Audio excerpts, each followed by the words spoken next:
Welcome, dear viewers, to Month of Nightmare Night. I, a Princess Luna, wielder of the moon, and I welcome you to these interesting tales that are about to befall. First off, we have Deadwood by Saddlesoap Opera. Enjoy. Deadwood. Malice Malacafrum by Saddlesoap Opera. Applejack took a long, slow, deep, and unneeded breath, then turned to address her family. I suppose by now that it's pretty obvious something's happened, she began, her voice lower and coarser than its usual drawl. The apple sat in silence in the farmhouse's dimly lit living room, patiently waiting for her to continue. Applejack cleared her throat. Ahem. Folks in the know about this sort of thing gonna be here pretty soon. So before you hear about it from some riled-up visitor, I wanted to explain it myself.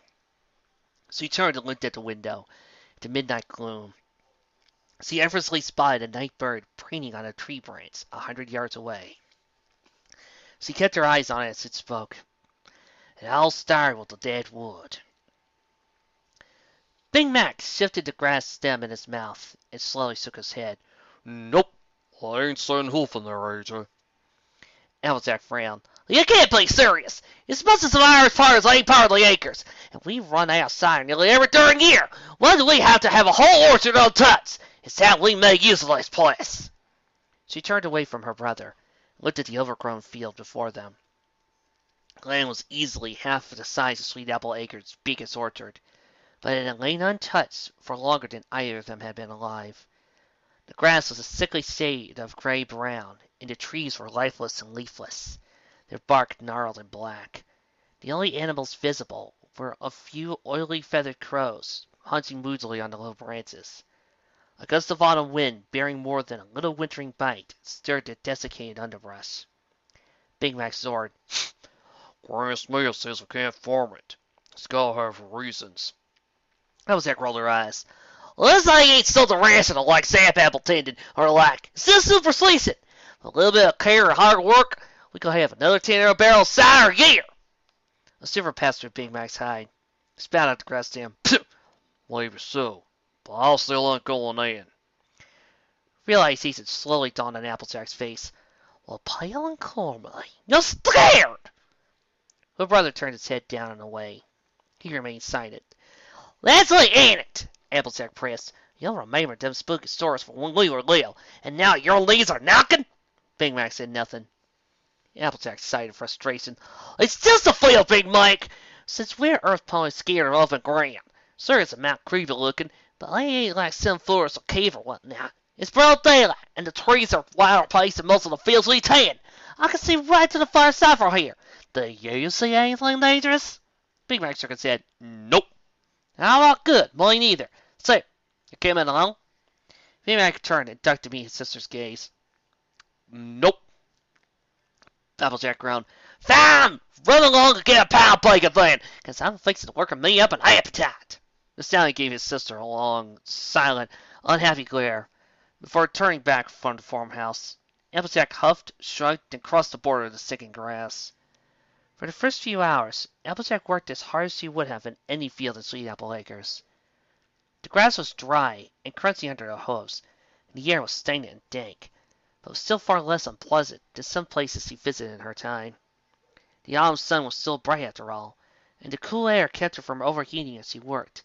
You think you're scared? She asked the black, twisted carcass of a tree. Yeah, I see your cousins in the everfree forest. She turned and wound up for a two-legged apple bucket kick, intent on felling the dried-up tree in a single blow. The tree gave way like tissue paper as he kicked it, the blackened wood shattering into a cloud of splinters and displaced beetles. The lack of resistance threw Applejack off, as he stumbled to the side with a yelp of surprise. An unexpected dip in the lumpy ground worsened her balance more, and she fell. A wickedly starved patch of brambles greeted her as she landed. Applejack cried out as thorns caught her mane and tail, and scratched and pierced her skin. She struggled frantically to get free of the bone-dry tangle, every moment adding to her injuries. She stumbled out of the patch and fell on her side on the desiccated grass, panting. Thin threads of fresh blood stood out in vivid relief on her orange hide. Applejack struggled to her hose, gritting her teeth against the sting of countless tiny cuts. A few stray drops of blood fell to the parched soil. She took a step forward, but then paused as she heard a crack under her hoof. She looked up, and then up at the dead wood field. Her ears drooped. She softly gasped. The crunching under her hooves wasn't grass, not entirely. The field, she now saw, was littered with bleached bones of every shape and size, from tiny slivers to the skulls of full-grown ponies. The black trees' roots were curled over, around, and through the remains, clutching them like greedy dragons on a horde. Applejack's pulse pounded. Her breath quickened. Black roots in hungry soil, she whispered in a shaky sing-song. Round the dead woods they never toil. A creaking sound like Granny Smith's old rocking chair caught her attention. She turned around. The roots of the tree she sat were slithering through like dry soil like black worms, reaching out for the tiny droplets of her blood. Applejack backed away from the sight, upper lip curled in disgust. Ghouls and ghosts and frights galore, she swallowed hard. Work the dead wood, work no more. The air filled with the sounds of a dozen trees cracking and creaking to horrid life. The branches of roots bent and twisted to reach out for the trembling earth pony. When a rootlet brushed her left hind leg, Applejack lost whatever remained of her resolve. She let out a shriek and gouged as hard as she could. Roots and brambles writhed and coiled under her hoofs to trip up her gait, slow her progress. Vines and branches lashed out to grab and entwine her. Fresh cuts opened her hide as she fought to free herself from the grasping horrors. Despite the field's best efforts, Applejack soon got within sight of the border of dead wood. Green grass and living trees heavy with fruit rose up on the horizon, beckoned her like a family reunion. Applejack squinted against the tears, blurring her light, and lowered her head, straining to run faster still. She crushed bones and thorns under hoof with every stride. As the border of the field drew close, she dared to hope for escape. A thick tree branch swung out at chest height and knocked her to the ground. Her senses fell to the ground at the spot where she'd been struck. The impact left Applejack gaze, coughing and gasping for breath. By the time she finally got her bearings, the creeping plants had already wrapped around her legs. They soaked up the beaded blood on her hide. More thorns pricked her skin, and with every beat of her heart, the desiccated vines drank deeper and grew smoother and more supple. Applejack's fear gave way to panic. Grim thoughts of joining the dread thrones littering the dead wood lent a desperate strength to her limbs. She thrashed and kicked and jerked her head to and fro, screaming for help. A vine wrapped around her muzzle to mute her cries. Others whipped across her back and neck to pin her down to the dark earth. Soon enough, she could barely move. Bit by bit, the pain of Applejack's injuries gave way to a spreading chill. Her straining lost its vigor. Her wide eyes slowly drooped half closed as dark circles formed under them. When the lush and healthy undergrowth unwrapped and released her, her hide was the same color as the field's grass. The sun was setting and the air had grown colder. Applejack barely had the strength to shiver. Thirst and hunger tormented her. Her cheeks were hollow, and ribs shone in sharp relief on her side. Her breath came in shallow gasps. She tried to move, but her limbs wouldn't respond. She tried once more to call for help, but all that left her chapped lips was a faint croak. She couldn't even move her tail to wave. One ear twisted the sound of further creaks. One of the trees, now strong and tall with stolen life, bent an oven brown branch to her face. A single apple hung from the branch, as glossy and black as Nightmare Moon's hide. In spite of its color, it was round and ripe and plump with juice. Applejack tried to lift her head, but found she lacked the strength. A second branch slid under her neck, and she gently raised her head to the offered fruit. The dewy flesh brushed her lips. After a moment's hesitation, Applejack opened her mouth and took a bite. Applejack opened her eyes to the fallen Stetson. She jerked to alertness as the memory of her ordeal approached. She leapt to her hose, ready to fight and flee, only to find the field as she and her brother had first found it. The dry grass was free of bones, the trees were gnarled and lifeless. The brambles were withered and brittle, and though the day was cloudy, the afternoon light revealed not a hint of danger. She examined herself, craning her neck to peer at her sides. Her skin was unbroken, and there wasn't so much as a single thorn caught in her mane and tail. She felt fit and strong, no chills and weaknesses. The hunger and thirst were another matter, however. Those remained in copious amounts. Her stomach crumbled. She chuckled to herself. I told you there was nothing to get so worked up about, big brother, she said to the empty field. Nothing but a little bad dream. Applejack grinned, a half-satisfied grin. They tutted out the dead wood, stopping only to retrieve her hat. Halfway back to the farmhouse, she paused at one of the harvest tubs at the base of the tree and ducked down to snap up an apple. It was rotten, putrid. Half-chewed apples spattered on the grass before her. Dry heaves followed, making her stomach cleanse. Dang! She muttered, "Tain't my day!" Once the last of the awful taste left her mouth, she frowned and gave the tub a more thorough study before choosing another apple. Disgusting! Repulsive! Ugh, buck my! She swore as she spat out the second apple. She kicked the tub of rotten-tasting fruit, sending it and its contents off at a distance. That pie better be waiting for me, Big Mac! She warned the empty air. She tried it on. Further down the dirt path between the orchards, Applejack heard the intermittent toll of a small bell. There came with it the sound of hesitant hoofsteps and quickened breath. Applejack squinted and soon picked a nervous young cow in the distance, wandering back and forth and cringing at every sound. "Marilla?" she called out. "Like you?" The grin she froze, and her eyes wide. Who's there?" she whimpered. Applejack frowned. Marilla was perhaps 10 paces from her. Was he fine? "There was a break in the fence," the cow continued. "I was sleepwalking again, and now I'm lost." "Sleepwalking?" Applejack tilted her head in confusion. She tried closer. Marilla's jaw dropped. She backed away from Applejack and turned to bolt, lowering a tiller all the while. "What's got in you, you crazy critter?" Applejack gave chase. The chase felt good. It felt right. Applejack tore after the cow with feral ease, not even noticing the change in her gait from gallop to bound. Marilla shrieked as Applejack closed the distance between them. Applejack ignored the sound. The world was collapsing in on itself. The trees and grass and cold wind were fading away, leaving only herself and her quarry. With a final burst of speed, she pounced. A minute later, Applejack raised her damp muzzle skyward, let a satisfied sigh that steamed the chill air. Afterwards, she watched the afternoon clouds part and revealed the full moon. Applejack gulped in dismay. Her mouth tasted like hot gopher. Applejack fell to her knees and stomped her front hoof, cracking the floorboard. "I didn't know, Granny!" she moaned.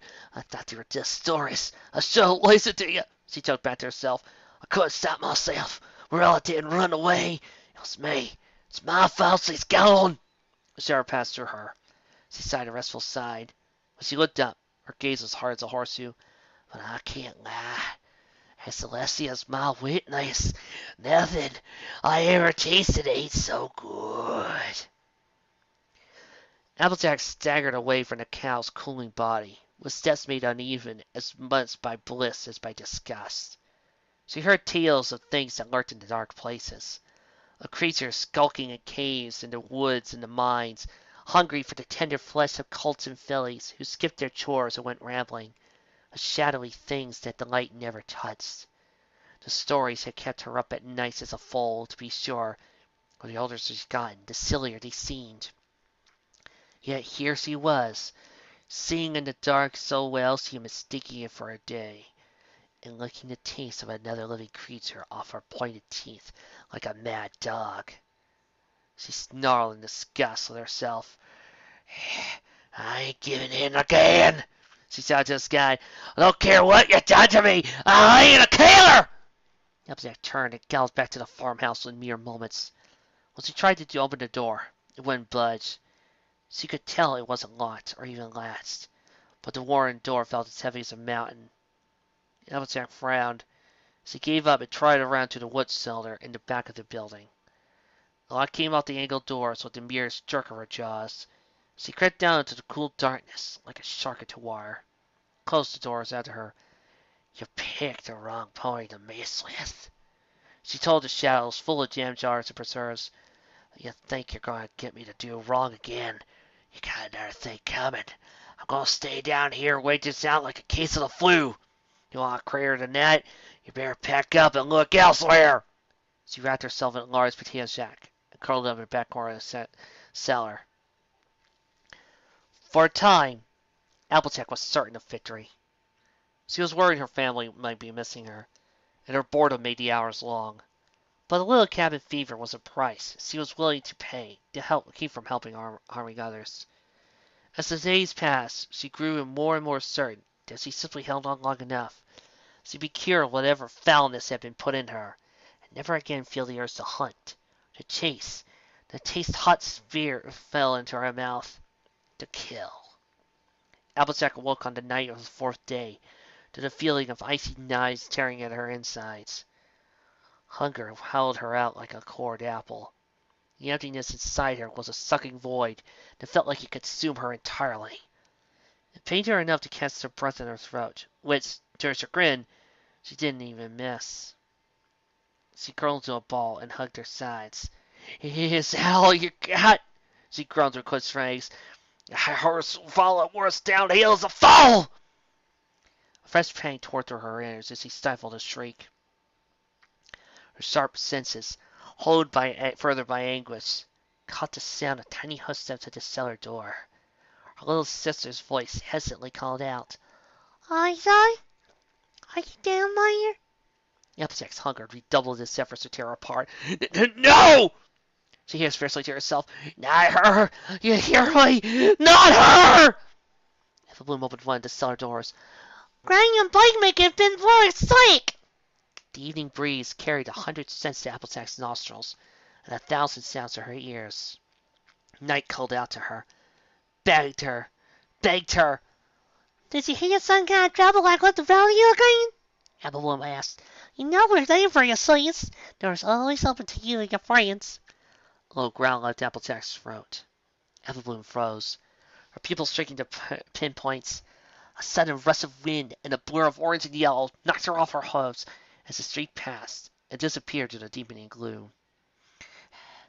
I just wanted to keep you all safe. I couldn't hold back anymore. It hurt, Apple Bloom.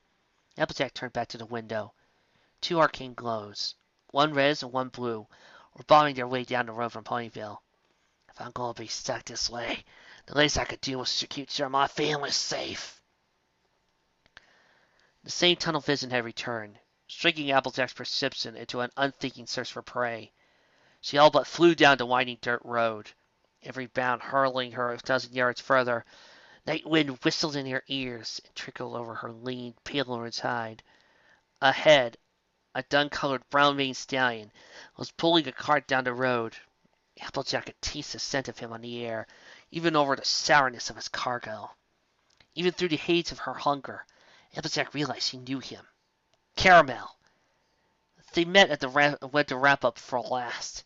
She slowed to a halt a short distance away from him. The darkness within her bristled at the delay. Less doubt for it. The pain made her knees shake. She collapsed with a moan. Caramel turned to face her, finally spotting her through the darkness. He unhitched his cart and galloped over. You all right? He asked, his voice full of self-concern. Applejack could feel the warmth of his breath on her back as he spoke. She lunged for him, knocking him down like a timber wolf on a rabbit.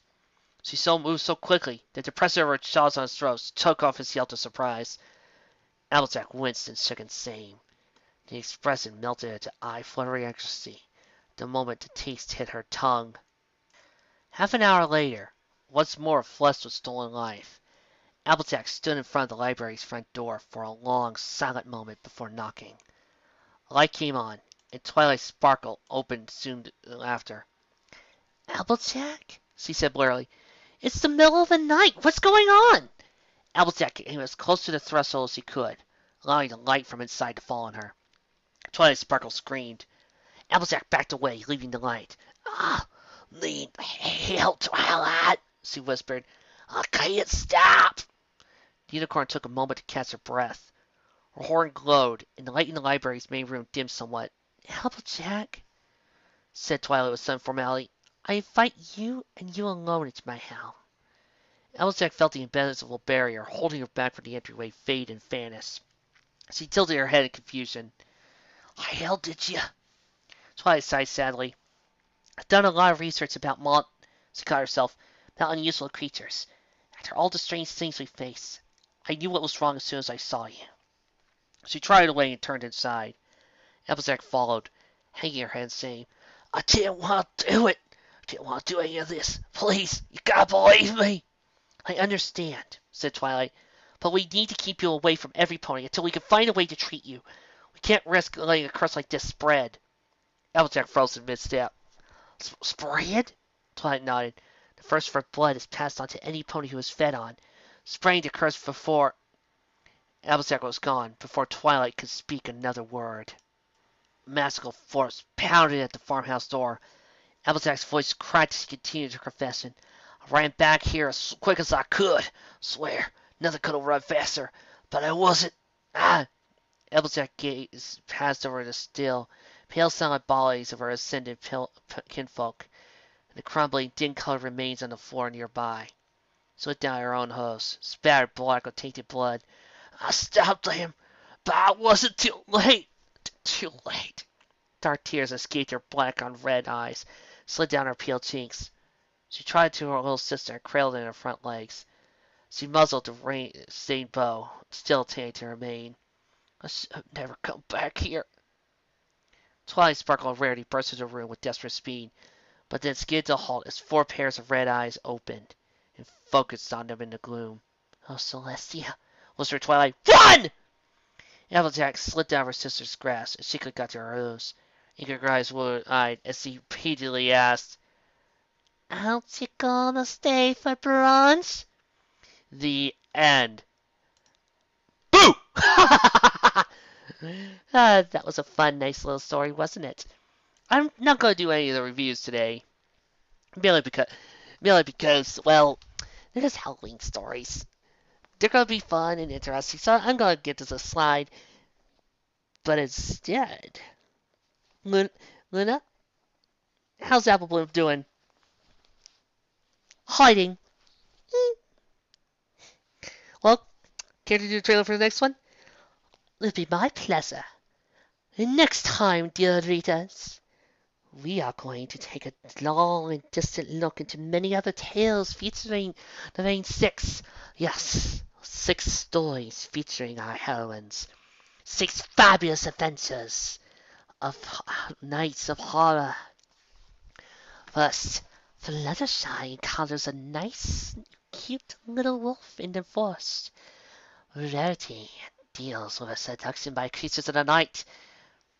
Rainbow Dash has to deal with her own fears of monsters attacking. Pinkie Pie is a ghost now. And Applejack has to deal with a giant meteor shower. And Twilight Sparkle, well, she features into the world of madness.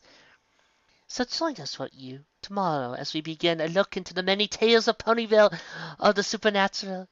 Yes, we will present the Monster Mash. Sleep well, my children.